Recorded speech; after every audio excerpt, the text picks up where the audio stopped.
Hola, ¿qué tal, queridos amigos de Guerreros de Fe? Bienvenidos nuevamente a nuestro canal. Estamos muy contentos porque hoy domingo estamos celebrando en toda la iglesia la quinta jornada mundial de los pobres. Coméntanos cómo lo estás viviendo en tu comunidad parroquial. Este muchacho me llena de orgullo. Y para continuar con esta enseñanza de la fe del Catecismo de la Iglesia Católica, en su primera parte, la profesión de fe, segunda sección, la profesión de la fe cristiana, capítulo primero, creo en Dios Padre. Hoy cerramos este capítulo y este artículo 1, creo en Dios Padre Todopoderoso, Creador del cielo y de la tierra, con este último párrafo, párrafo 7, la caída.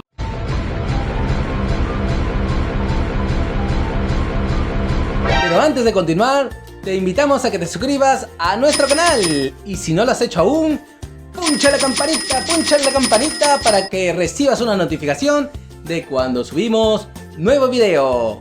Y sin más, ¡veamos! Antes que nada, queridos dagueros de fe, hemos de tomar en cuenta que la presente enseñanza nos habla sobre el origen del mal, ya que Dios lo ha creado todo bueno, todo muy bueno. Así, esta enseñanza nos invita a reflexionar sobre el origen del mal, y así nos daremos cuenta que el mal tiene su origen en el abuso, en el mal uso de la libertad de los seres espirituales creados. En primer lugar, hay que decir que el pecado está presente en la historia del ser humano. Sería vano intentar ignorarlo o dar otro nombre a esta oscura realidad. Por ello, para conocer qué es el pecado, hemos de reconocer el vínculo profundo del hombre con Dios. La realidad del pecado, y más particularmente el pecado de los orígenes, solo se esclarece a la luz de la revelación divina. Así, la realidad del pecado es fruto del abuso, del mal uso de la libertad que Dios da a las personas creadas para que puedan amarle y amarse mutuamente. El pecado original es una verdad esencial de fe, y para comprenderlo es preciso conocer a Jesús como fuente de gracia para conocer a Adán como fuente del pecado. La doctrina del pecado original, por así decirlo, es el reverso de la buena nueva de que Jesús es el Salvador de todos los hombres. ¡Ojo al cura rojo! Para leer el relato de la caída, hay que considerar que el capítulo 3 del Génesis usa un lenguaje hecho de imágenes, pero que afirman un acontecimiento primordial, un hecho que sucedió al inicio de la historia del ser humano, un pecado libremente cometido por los primeros padres.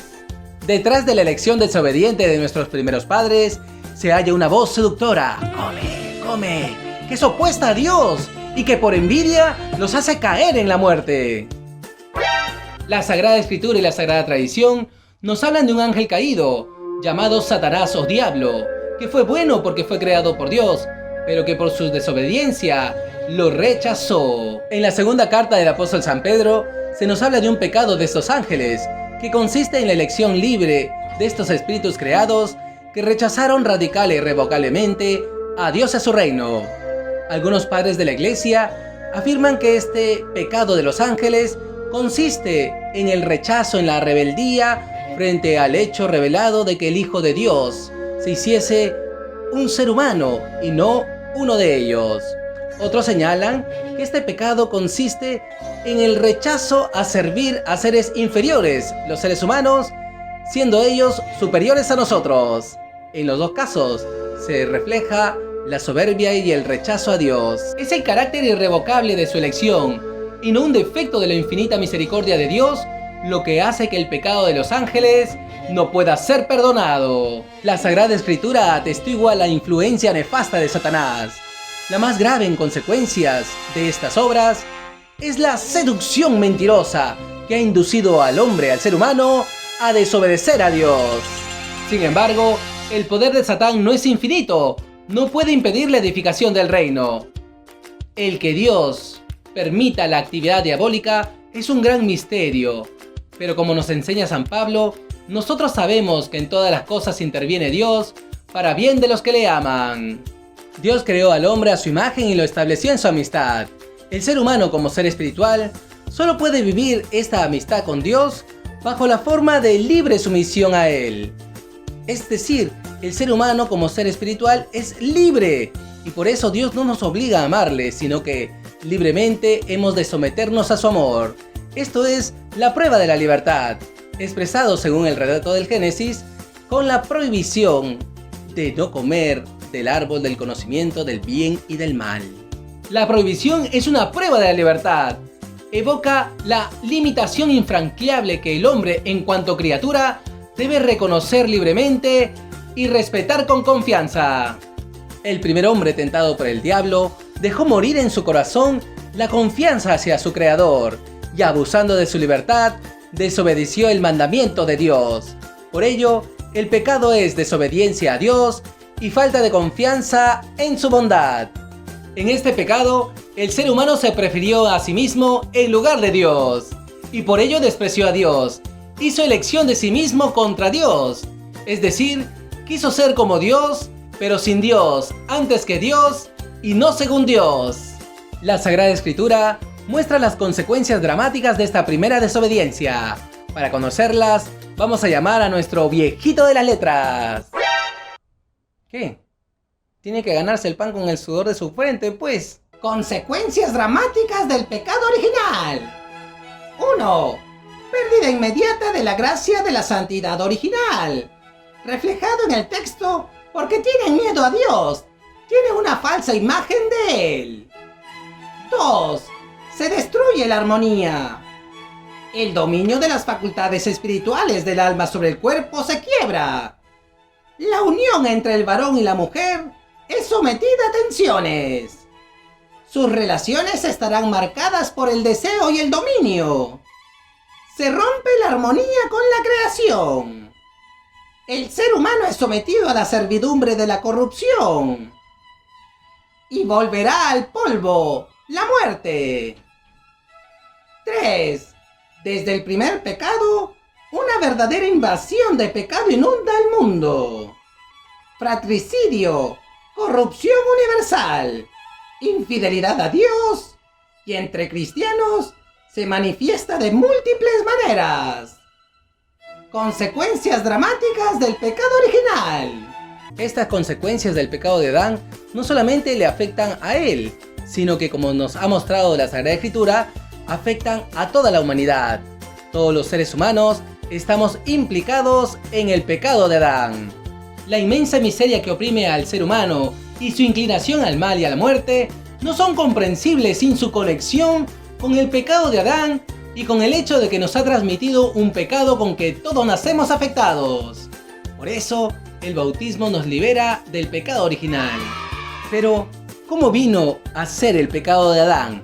¿El pecado de todos sus descendientes? Esa es una excelente pregunta. Pues muy sencillo, por la unidad del género, ¿no? Algo así como la transmisión del ADN. Pero es cierto, la transmisión del pecado original a toda la humanidad es un misterio que no podemos comprender plenamente. Solo podemos afirmar que esta transmisión se da por propagación a toda la humanidad, porque se transmite una naturaleza humana herida, una naturaleza humana privada de la justicia y santidad originales. Y por eso se dice que el pecado original no es un pecado cometido, sino contraído. No es un acto, es un estado. Por ejemplo, mira tu cara, mírate en un espejo. Tengo miedo, tengo miedo, tengo miedo. Tómate una selfie. Tengo miedo, tengo miedo. ¿Te has mirado? ¿Has visto la cara que tienes? Pues sí. Da pena, ¿no? La verdad, las cosas como son. No, mentira. ¿Has visto la cara que tiene?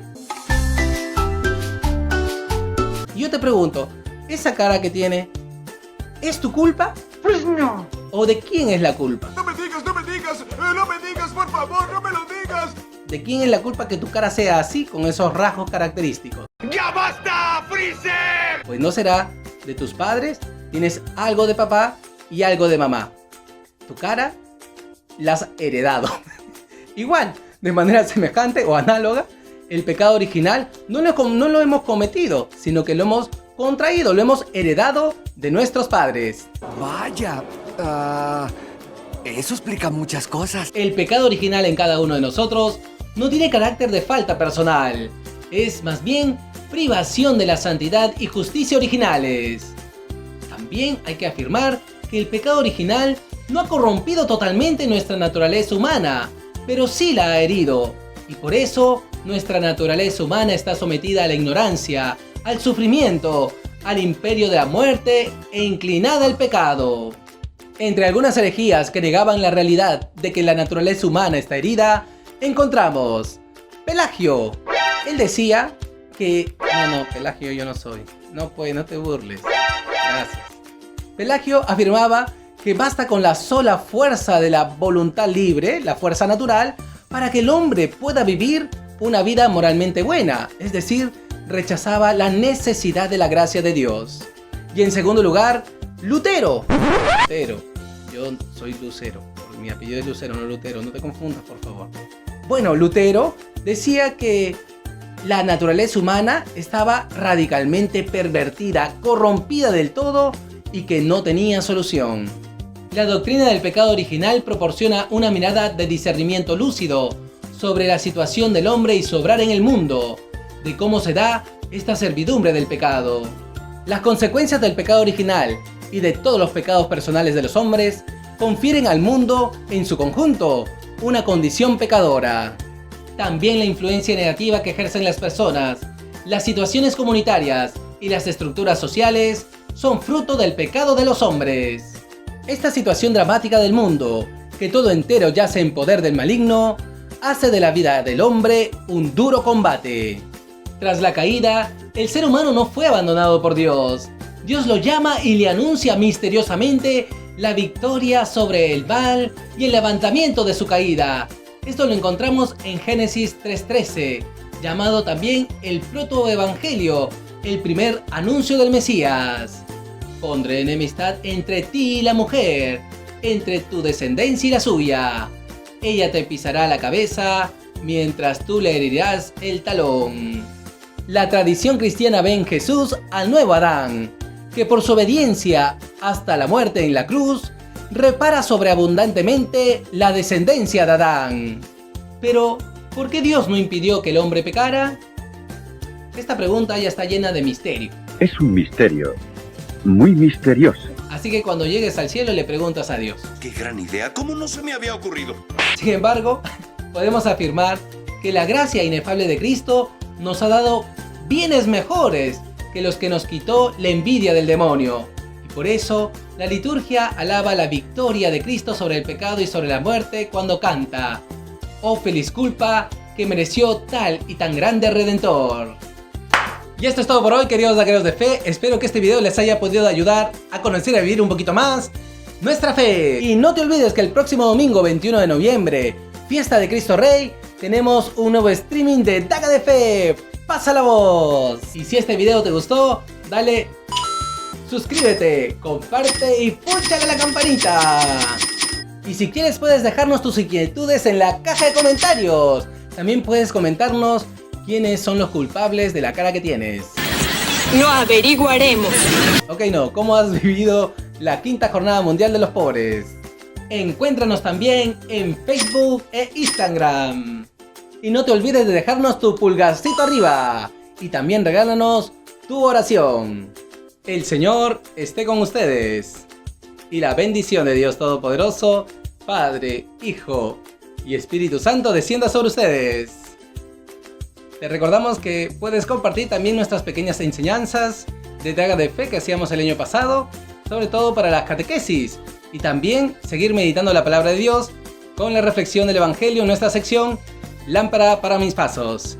Que tengas un feliz domingo, pásenlo en familia y un buen inicio de semana. ¡Bendiciones!